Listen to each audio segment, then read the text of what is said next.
तो डिज़ाइन की दुनिया में एक सवाल हमेशा घूमता रहता है और वो सवाल है वाइब। आप किसी डिज़ाइनर के पास जाओ और बोलो कि यार तुम्हारे लैंडिंग पेज में ना थोड़ा मज़ा नहीं आ रहा, तो डिज़ाइनर 2 मिनट आंखें बंद करेगा, अपना लैपटॉप खोलेगा और कहेगा कि इसका वाइब ऑर्गेनिक नहीं है। थोड़ा नियो पॉप एस्थेटिक डालते हैं, नॉस्टैल्जिया ट्रिगर करते हैं और बस वाइब बैठ जाएगी। बट वेट, ये वाइब शब्द आया कहाँ से? क्या ये इंस्टाग्राम रील से पैदा हुआ है? नहीं, इसका एक्चुअली एक बहुत ही इंटरेस्टिंग और प्रॉपर हिस्टोरिकल टाइमलाइन है। So let's dive into this chapter. सबसे पहले इसके साइंटिफिक रूट्स को देखते हैं। तो ये वाइब शब्द निकला है वाइब्रेशन से। 19th सेंचुरी में एक फ्रेंच फिलोसोफर थे, आर्थर दे गोबन्यू, जिन्होंने दिमाग के थॉट्स को वाइब्रेशंस कहना शुरू किया।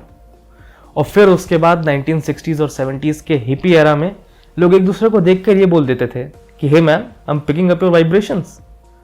इसका मतलब दिमाग में जो थॉट्स आ रहे हैं उनकी एनर्जी से कनेक्ट करना। और फिर 1966 में एक गाना आया द बीच बॉयज का गुड वाइब्रेशंस, और तब से ये वर्ड सबका फेवरेट बन गया। तो डिज़ाइन की दुनिया में ये वाइब का जन्म कब से हुआ? इसका पहला बड़ा वेव आया 1919 में जर्मनी के बॉहस मूवमेंट से। बॉहस के दौरान लोगों ने कहा कि डिज़ाइन सिर्फ सुंदर दिखने के लिए नहीं है, it should also create an emotional experience. And इससे जन्म हुआ मिनिमल फंक्शनल वाइब का, मतलब डिज़ाइन जो बिना ज़्यादा सजावट के सिर्फ फंक्शनल हो और अच्छा भी दिखे, बट कम से कम चीज़ों का यूज़ करके। इसके बाद 1920s और 30s में आया आर्ट डेको। पेरिस में शुरू हुआ ये ट्रेंड इतना बड़ा हिट था कि न्यूयॉर्क की सारी बड़ी बिल्डिंग्स जैसे क्रिसलर बिल्डिंग और एम्पायर स्टेट आर्ट डेको बन गई। इसका वाइब था फंक्शनल, रॉयल एंड पावर। इसमें सब जगह सिर्फ गोल्ड, ज्योमेट्रिक लाइंस और फंक्शनल डिज़ाइंस, प्रीमियम लुक ही फैला हुआ था। लेकिन लोग इस रिजिड और अमीर लुकिंग डिज़ाइन से बहुत जल्दी बोर हो गए। इसीलिए इसके एक नए ट्विस्ट की तरह आया 1980s का इटली से निकला मेम्फिस डिज़ाइन मूवमेंट। इसने डिज़ाइन की दुनिया को एक ऐसी फंकी, केओटिक और नियॉन वाइब दी जो आपको आज की कलरफुल वेबसाइट्स और पॉप आर्ट में देखने को मिलती है। फिर आया 1990s का अर्ली इंटरनेट एरा। विंडोज़ 95 और एप्पल मैकिंटॉश ने डेस्कटॉप कंप्यूटर्स को हर घर में पहुंचा दिया। उनके blocky grey designs, blue hyperlinks और नियॉन पिक्सेलेटेड आइकॉन्स को देखकर एक टेक फ्यूचरिज्म, एक टेक ऑप्टिमिज्म की वाइब आई। और इसी डिज़ाइन लैंग्वेज को आज हम Y2K इंस्पायर्ड डिज़ाइन या रेट्रो फ्यूचरिस्टिक डिज़ाइन कहते हैं और नॉस्टैल्जिया का डोज देते हैं। तो बॉस, आज तुम्हारे दिमाग का वाइब चेक करेंगे और देखेंगे कि दिमाग पीछे से कैसे डिज़ाइन प्रोसेसेस सेट करता है। सबसे पहले आती है प्री अटेंटिव थिंकिंग, जिसका नाम बहुत बड़ा है लेकिन काम बहुत सिंपल है।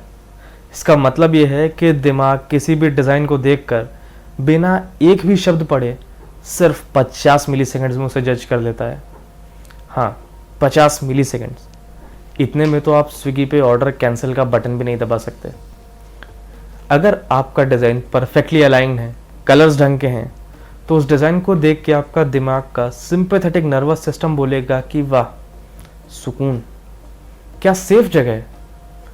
लेकिन वहीं अगर आपका डिज़ाइन सही से अलाइन नहीं है तो यूज़र आपकी ऐप का बुरा फीडबैक देगा। अगर ड्रॉप डाउन मेन्यू कहीं और भाग रहे हैं, बटन्स कहीं और नाच रहे हैं, तो इतना सारा कंटेंट ओवरलोड देख के दिमाग थक जाएगा। और अगर पहले 50 मिली सेकेंड्स में दिमाग को डिज़ाइन पसंद नहीं आया तो आपके डिज़ाइन का सारा वाइब वहीं ख़राब हो जाता है। अब आते हैं दिमाग के बिल्कुल प्रिमिटिव सॉफ्टवेयर पर, जिसे कहते हैं विसरल डिज़ाइन। हमारे पूर्वजों को जंगल में शार्प जैग्ड एजेस से डर लगता था, क्योंकि पत्थर और कांटे शार्प होते हैं। और वहीं सॉफ्ट कॉर्नर्स या ऑब्जेक्ट्स को देखकर उन्हें सेफ फील होता था। जैसे अगर किसी गुफा के कॉर्नर सॉफ्ट हैं, राउंडेड हैं, तो उन्हें वो गुफा बहुत सेफ लगती थी। तो आज के डिज़ाइनर्स इसी पुरानी कोडिंग का फ़ायदा उठाते हैं।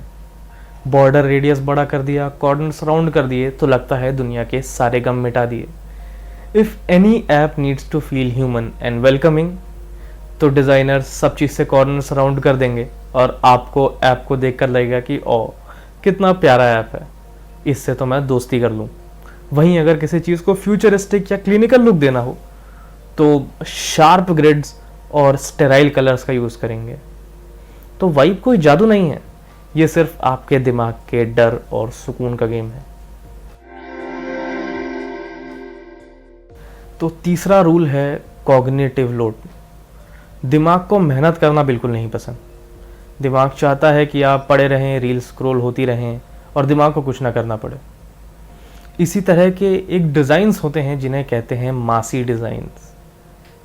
अब ये होते हैं इंफॉर्मेशन से ठसाठस भरे हुए डिज़ाइंस, लेकिन इन्हीं में अगर इंफॉर्मेशन सही तरह से प्रेजेंटेड है तो दिमाग को मेहनत नहीं करनी पड़ती। और इस फिनोमिनन को कहते हैं कॉग्निटिव फ्लुएंसी। हमारा दिमाग चाहता है कि हमें बहुत सारा डेटा भी पता चल जाए और हमें मेहनत भी ना करनी पड़े, और इस केस में वैसा ही हो रहा है। अगर यही डेटा का बैलेंस सही से ना हो तो डिज़ाइन मासी नहीं मैसी बन जाता है। ये जो नए डिज़ाइनर्स डार्क बैकग्राउंड पे लाइट ग्रे टेक्स्ट लिखते हैं ना, डिज़ाइन को मिनिमलिस्ट दिखाने के लिए, भाई थोड़ा तो कॉन्ट्रास्ट रखो। यूज़र स्क्रीन को नहीं अपनी लाइफ को डार्क मोड में देखने लगता है। अब इस तरह के डिज़ाइंस देखना किसी को पसंद नहीं है, और इस तरह के डिज़ाइंस की वाइब होती है केओटिक, सस्ती और सैड। तो अगली बार जब कोई तुमसे आके बोले ना कि सर इस डिज़ाइन का वाइब मैच नहीं हो रहा है, तो उन्हें ये फॉर्मूला पकड़ा देना। सबकॉन्शियस फ्लैश प्लस ज़ीरो दिमाग का लोड प्लस पुरानी यादें इक्वल्स टू सॉलिड वाइब। तो जब ये तीनों मिलते हैं तो स्क्रीन सिर्फ स्क्रीन नहीं रहती, एक जगह बन जाती है जहां आपका दिल लग जाता है। तो अगली बार किस ऐप की वाइब ने आपको फंसाया, नीचे कमेंट्स में बताओ। उस सब्सक्राइब बटन पर क्लिक करो और हम मिलते हैं अगली वीडियो में। सी या।